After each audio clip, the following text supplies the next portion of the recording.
کہ فضیل ڈاکے مارتا ہے، لہٰذا ہمیں راستہ تبدیل کر دینا چاہیے۔ یہ سن کر آپ نے فرمایا کہ اب قطعاً بے خوف ہو جاؤ، اس لیے کہ فضیل نے رہزنی سے توبہ کر لی ہے۔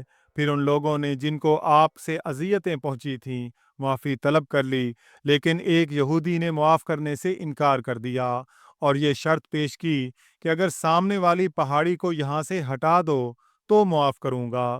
چنانچہ آپ نے اس کی مٹی اٹھانی شروع کر دی اور اتفاق سے ایک دن ایسی آندھی آئی کہ وہ پوری پہاڑی اپنی جگہ سے ختم ہو گئی۔ یہودی نے یہ دیکھ کر اپنے قلب سے آپ کی دشمنی ختم کر دی اور عرض کیا کہ میں نے یہ عہد کیا تھا کہ جب تک تم میرا مال واپس نہیں کرو گے میں معاف نہیں کروں گا۔ لہٰذا اس وقت تکیہ کے نیچے اشرفیوں کی تھیلی رکھی ہوئی تھی، وہ آپ اٹھا کر مجھے دے دیں تاکہ میری قسم کا کفارہ ہو جائے۔ چنانچہ وہ تھیلی اٹھا کر آپ نے اس کو دے دی۔ اس کے بعد اس نے یہ شرط پیش کی کہ پہلے مجھے مسلمان کر لو پھر معاف کروں گا، اور آپ نے کلمہ پڑھا کر اس کو مسلمان کر لیا۔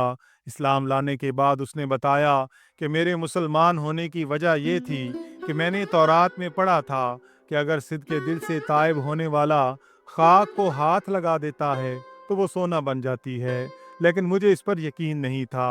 اور جب میری تھیلی میں مٹی بھری ہوئی تھی اور آپ نے جب مجھ کو دی تو واقعی اس میں سے سونا نکلا، اور مجھے مکمل یقین ہو گیا کہ آپ کا مذہب سچا ہے۔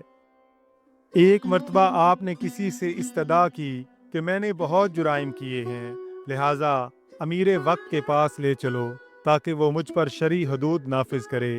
اور جب اس نے امیر وقت کے سامنے آپ کو پیش کر دیا تو اس نے انتہائی تعظیم اور تکریم کے ساتھ آپ کو واپس کر دیا۔ اور جب آپ نے اپنے گھر کے دروازے پر جا کر آواز دی تو بیوی نے ذوف سے بھری آواز سن کر یہ تصور کیا کہ شاید آپ زخمی ہو گئے ہیں۔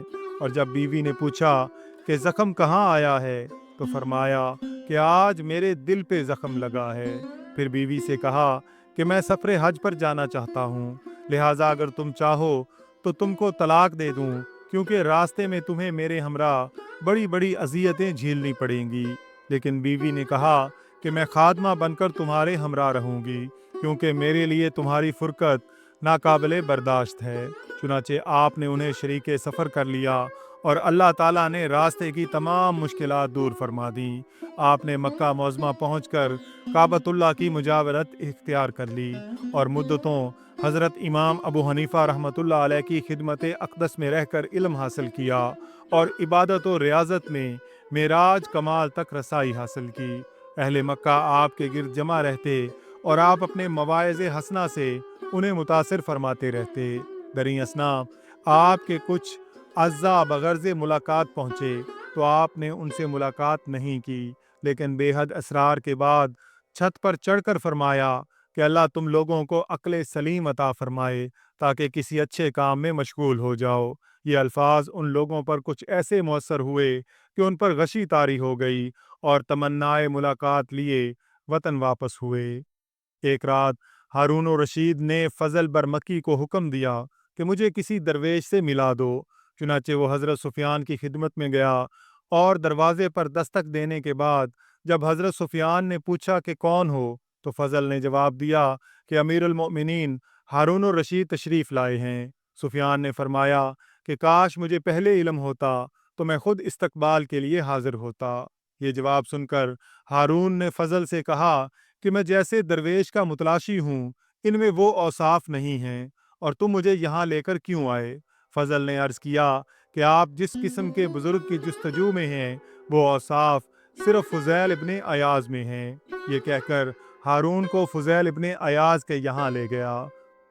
اس وقت آپ یہ آیت تلاوت فرما رہے تھے، یعنی کیا لوگ یہ سمجھتے ہیں کہ جنہوں نے برے کام کیے ہم ان کو نیک کام کرنے والوں کے برابر کر دیں گے؟ یہ سن کر ہارون نے کہا کہ اس سے بڑی نصیحت اور کیا ہو سکتی ہے۔ پھر جب دروازے پر دستک دینے کے جواب میں حضرت فضیل نے پوچھا کہ کون ہے، فضل برمکی نے کہا کہ خلیفہ صاحب تشریف لائے ہیں۔ آپ نے اندر ہی سے فرمایا کہ ان کا میرے پاس بھلا کیا کام اور مجھے ان سے کیا واسطہ، میری مشغولیت میں آپ لوگ حائل نہ ہوں۔ لیکن فضل نے کہا کہ اولو الامر کی اطاعت فرض ہے۔ آپ نے فرمایا کہ مجھے اذیت نہ دو۔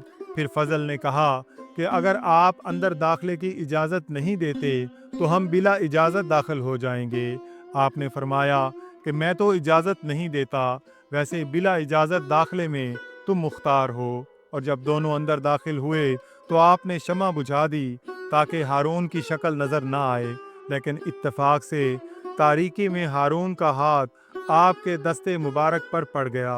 تو آپ نے فرمایا کہ کتنا نرم ہاتھ ہے، کاش جہنم سے نجات حاصل کر سکے۔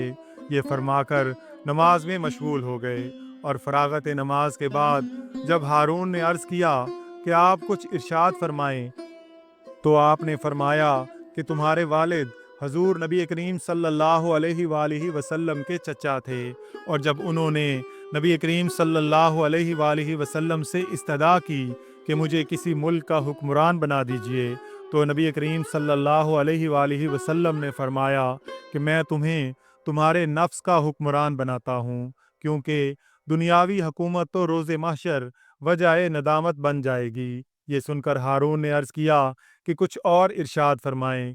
آپ نے فرمایا کہ جب عمر بن عبدالعزیز کو سلطنت حاصل ہوئی تو انہوں نے کچھ ذی عقل لوگوں کو جمع کر کے فرمایا کہ میرے اوپر ایک ایسا بار گراں ڈال دیا گیا ہے جس سے چھٹکارے کی کوئی سبیل نظر نہیں آتی۔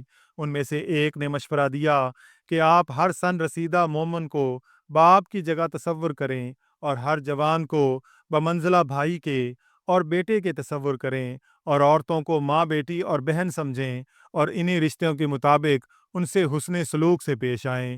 ہارون الرشید نے پھر عرض کیا کہ کچھ اور نصیحت فرمائیں، تو آپ نے فرمایا کہ پوری مملکت اسلامیہ کے باشندوں کو اپنی اولاد تصور کرو، بزرگوں پر مہربانی کرو، چھوٹوں سے بھائیوں اور اولادوں کی طرح پیش آؤ۔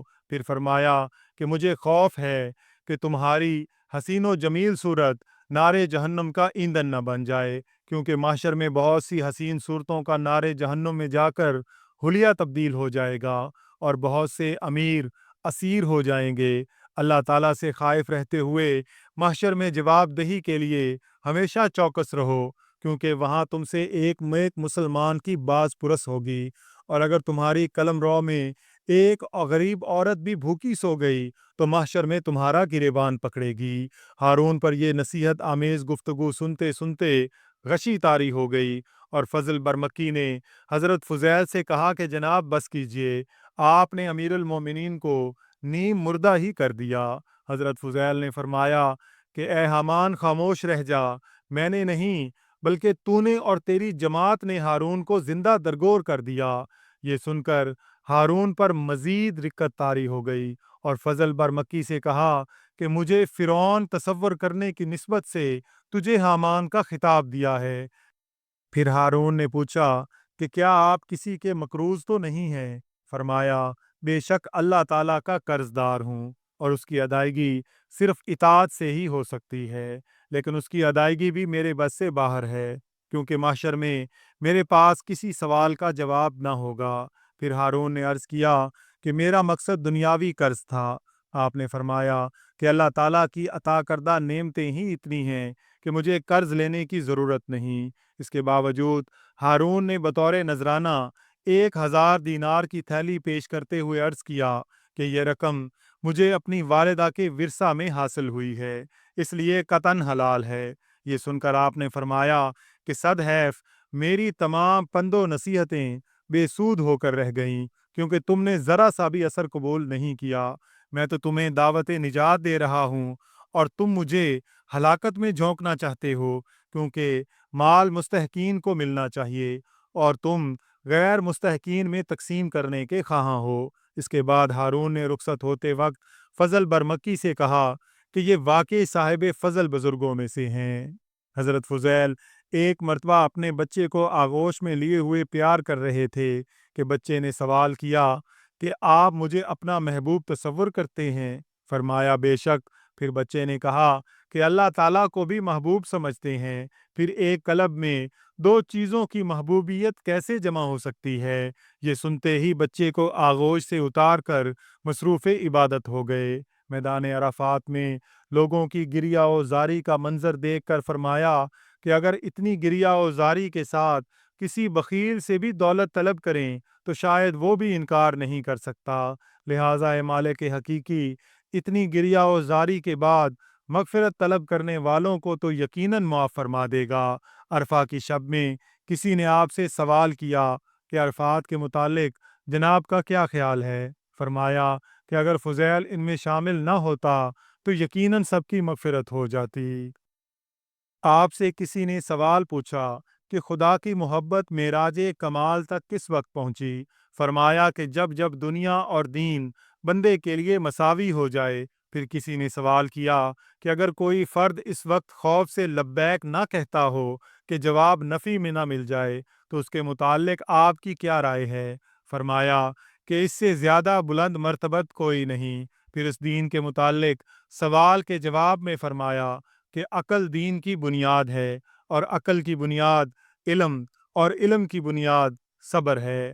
حضرت امام احمد بن حنبل رحمۃ اللہ علیہ فرمایا کرتے تھے کہ میں نے اپنے کانوں سے حضرت فضیل کو یہ کہتے سنا ہے کہ طالب دنیا رسوا اور ذلیل ہوتا ہے، اور جب میں نے اپنے لیے کچھ نصیحت کے متعلق عرض کیا تو فرمایا کہ خادم بنو، مخدوم نہیں، کیونکہ خادم بننا ہی وجہ سعادت ہے۔ ایک مرتبہ بشر حافی نے پوچھا کہ زہد و رضا میں افضل کون ہے؟ فرمایا کہ رضا کو فضیلت اس لیے حاصل ہے کہ جو راضی برضا رہتا ہے وہ اپنی بساط سے زیادہ طلب نہیں کرتا۔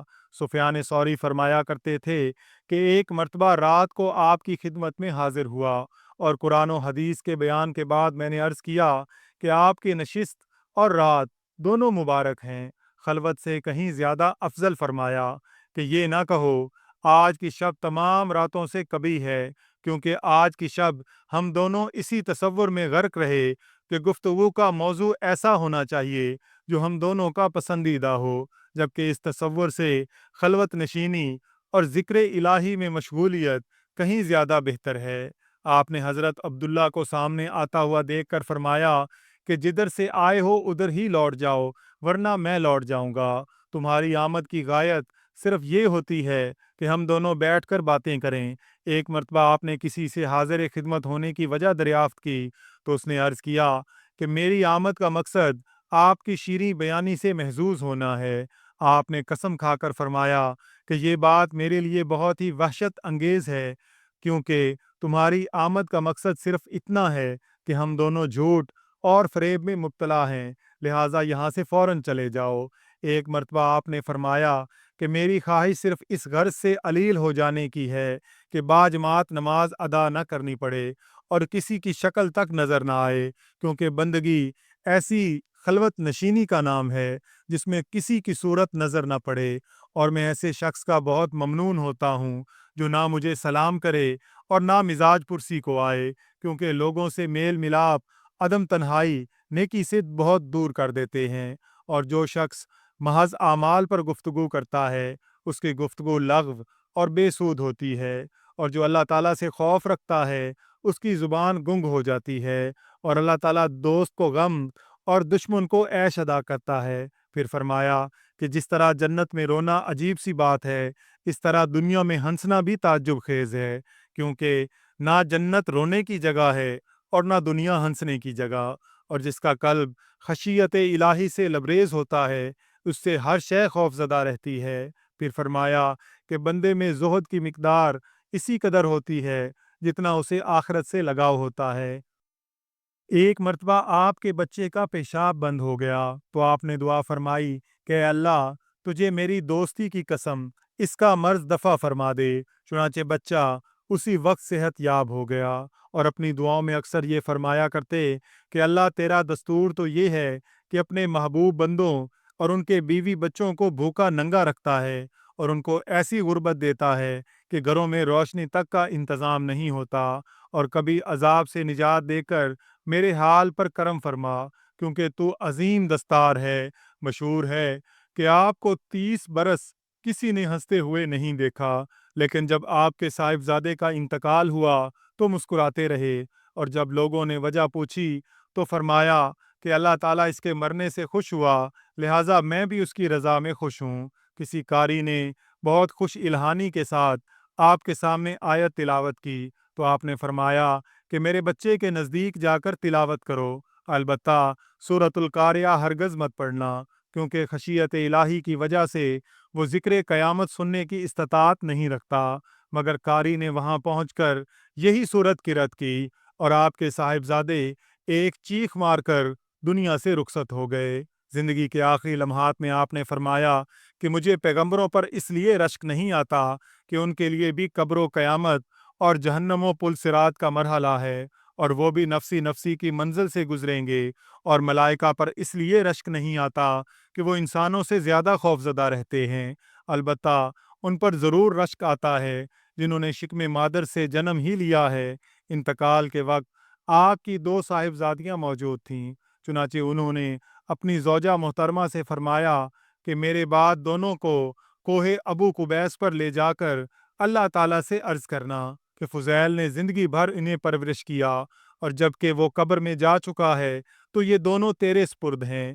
چنانچہ بیوی نے وصیت پر عمل کیا اور ابھی دعا میں مشغول ہی تھیں کہ سلطان یمن ادھر آ نکلا، اور انہوں نے دونوں صاحبزادیوں کو اپنی کفالت میں لے کر ان کی والدہ سے اجازت کے بعد اپنے دونوں لڑکوں سے ان کی شادی کر دی۔